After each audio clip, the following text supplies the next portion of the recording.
KBS가 가지고 있는 아주 그 오래된 방대한 자료들이 있는데 어디에서도 보실 수 없어요. 일명 창고 털어먹기 하는 겁니다. 이 시간에 저와 함께 창고를 터실 분. 안녕하세요. 장강윤입니다.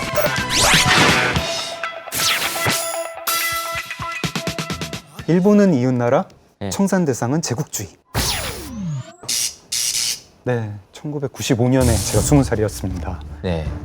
광화문이죠. 네, 어허. 95년 서울 광화문입니다. 저희 네. 못 보던 건물 있고. 서울의 한복판, 경복궁을 가로막고서 일제의 총독부로 해방 후에는 정부 청사로 그리고 국립중앙박물관으로 쓰여온 이 건물이 끝내 흘려 사라지게 됐습니다. 그렇죠. 1995년이 또 광복 50주년이기도 했고요. 예. 네, 조선 총독부 건물을 해체를 하는데 네, 이렇게 첨탑부터 먼저 이렇게 들어 올리면서 해체를 했습니다. 저 건물 지어진 지 한 70년 만에 이제 해체를 하는 건데 첨탑 드는데 뭐 10분밖에 안 걸렸다고 해요. 야, 지금 이렇게 보니까 굉장히 거창하게 행사로 해가지고 네. 청산하고 민족의 정기를 바로 세워 통일과 밝은 미래를 지향하는 저 때 이미 통일과 밝은 미래를 지향한다고. 네. 예. 행사를 크게 하니까 이제 많이들 보러 오시고 네, 시민들 오시는 시민들 계신데. 시원한 것 같아요. 아주 그냥 가슴에 뭉쳤다가 확 털어져 나가는 그런 기분이라. 이렇게 일제 잔재가 지금 아직 청산되지 않은 시점에서 이렇게 총독부 건물이 없어지니까 저는 좀 이렇게 시원한 걸 좀 느껴요. 민족 정기를 되살리는 데 있어서 이게 이제 시발점이 되지 않나 그 가슴 뭉클한 걸 저는 느꼈습니다. 만시지탄이 있습니다. 얼떠했어야 될 일을 이 시간까지 끌었다는 자체가 그 만시지탄이다 때늦은 탄식하신다는 게 네. 저게 70년 동안이나 지어진 지 거의 70년 동안이나 대한민국 그렇죠. 한복판에 예. 광화문 한복판에 있었던 거고 독립운동 하셨던 분들 보기에는 정말 너무 늦었다 이렇게 네. 보셨겠습니다. 네. 저 첨탑을 저렇게 앞에 전시를 했었다고 해요. 저 경복궁이요 많은 손해를 봤잖아요. 그래서 참 후련해요. 철거하는 건 좋은데 앞으로 그러면 뭐를 보고 우리 2세들이 대일 경계가 되겠느냐. 대일 경계가 되겠느냐. 예. 이게 철거 자체는 시간이 1년 넘게 걸려가지고 예. 96년에 이제 완전히 철거가 됩니다. 96년 11월. 네. 저렇게 철거가 되네요. 소린 옛 조선 총독부 건물은 역사 속으로 사라지는 현실을 거부하려는 듯 마지막 철거 순간까지도 벽면 한쪽이 남아있다. 30여 분 만에 흘러나갔습니다. 지난 70여 년 동안 그늘에 가리워졌던 북악산과 경복궁의 모습이 시원스럽게 드러났습니다. 그러네요. 저게 지금 우리가 알고 있는 이제 경복궁? 그렇죠. 광화문에 지금 바로 나오죠. 네, 이제 네. 뒤쪽에 이제 예. 복원한 광화문이 네. 나오네요. 사실 저 때는 네. 저는 저 현장을 조금 약간 비판적으로 좀 삐딱하게 보기도 했었어요. 네네네. 중앙청이라는 이름으로 몇십 년을 썼고 그다음에 박물관이 됐으니까요. 그만큼 오래 있었고. 네네. 예, 맞습니다. 보면서 그냥 시청 건물이네, 뭐 서울역 건물이네 하지 뭐 일제 잔재다 이러진 않잖아요. 네. 근데 그렇게 얘기하기에는 사실 위치를 너무 이 사람들이 진짜 나쁜 데 잡았습니다. 광화문 그 바로 앞에다가 그걸 다 막아놨기 때문에. 근데 사실은 그 작가님 의견처럼 그런 의견도 있었어요. 저걸 좀 어디 옮겨다가. 그렇죠. 그런 의견이 왜냐하면 있었죠. 지금 저기도 지금 그 의견을 공개하신 것이 그런 거잖아요.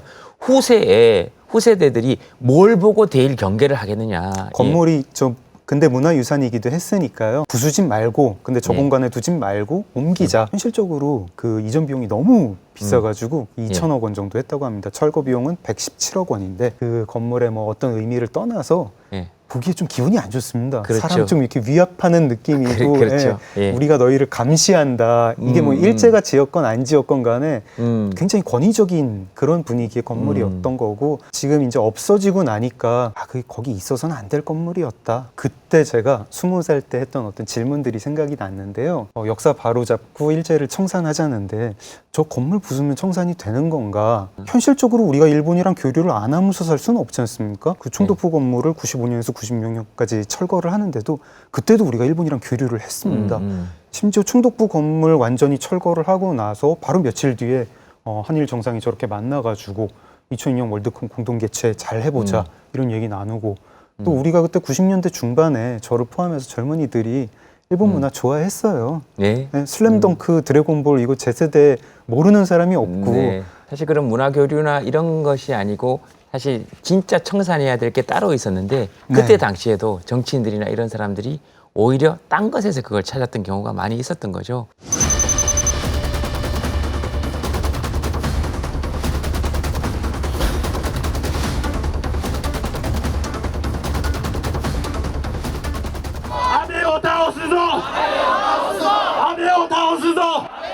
今日本政府がやってることは外交じゃねえんですよ。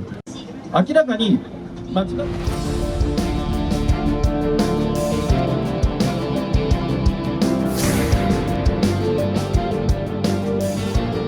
한일 관계를 최악으로 몰아가는 것은 아베입니다. 아베와 모의 기세사의 호와이트 리스트 하이조를 아베 총리가 잘못한 것 때문에 나의 일본인 친구들, 평화를 바라는 사람들도 함께 마치 적으로 구성되는 것이 마음이 아팠어요. 반일이 아니라 반아베, 노아베를 외치는 것이 더 중요하다, 이런 이야기를 던지고 싶었습니다. 우리가 일제를 청산하자라고 할 때 그 일제가 뭐냐? 일본 제국주의의 준말이고 20세기 초에 일본이라는 나라가 군국주의 국가였고 제국주의 국가였습니다. 아이들 머리 깎고 네. 머리 박아시키고 기수 문화, 어떤 폭력적인 그런 군대 문화, 네. 이게 바로 제국주의, 군국주의 문화이고 그 잔재를 없애는 거, 민주적인 국가가 되는 게 그게 일제 극복이다 이런 생각하게 됐어요. 네. 옛 제국주의, 군국주의 망언을 쏟아내는 사람들이 일본에도 있고 네. 우리나라에도 있고 네. 이제 그런 사람들을 친일, 그러니까 친제국주의 그렇게 봐야 되는 거죠. 정치인들이 그렇게 자꾸 뭔가를 이걸 자꾸 이용하려는 시점들이 보이니까. 네. 근데 시민들이 그걸 이제 보고 넘어갈 시민들이 아니거든요. 사실은 네. 보면 중구청 현수막, 국민청원 이런 거 보면 사실 사람들이 이미 길을 알고 열어 나가고 있는 거죠. 네. 저거 저렇게 나서지 마라. 이렇게 지금 얘기를 했거든요. 저도 보면서 되게 부끄러웠는데 네. 저거 참 잘 하지 않았습니까? 우리 시민들이? 우리가 한국이랑 일본이 싸우는 게 아니라 지금 옛날 그 군국주의 문화를 못 잇는 어떤 그런 극우 세력과 함께 맞서가지고 싸우고 있는데 거기 가운데 끼면 이제 자기 인지도가 높아지고 예. 뭐 이렇게 좀 어부지리를 볼 수 있지 않을까 해가지고 끼어드는 그런 정치인들 좀 경계해야 될 것 같아요. 네, 한국 시민들과 일본 시민들이 함께 손을 잡고 네. 한국 내에 남아있는 제국주의 잔재 세력 그렇죠. 그리고 일본 내에 남아있는 지금 아베를 대표하는 제국주의 잔재 세력과 싸워내야 되는 거죠, 사실은. 네, 우리가 이제 불매운동이라는 것도 어떤 협상을 할 때 이제 뭐 소비재 부문이나 관광산업 부문에서 어떤 압박 카드로 이걸 활용해라 이런 차원에서 불매운동을 하시는 것 같고 함께 지금 싸우고자 하는 진짜 적이 누군지를 한번 봐야 되는 거죠. 있나? 학벌, 그다음 지식, 그것도 문제가 되네. 얼굴, 다음. 그만두겠습니다. 앵커 그만하겠습니다.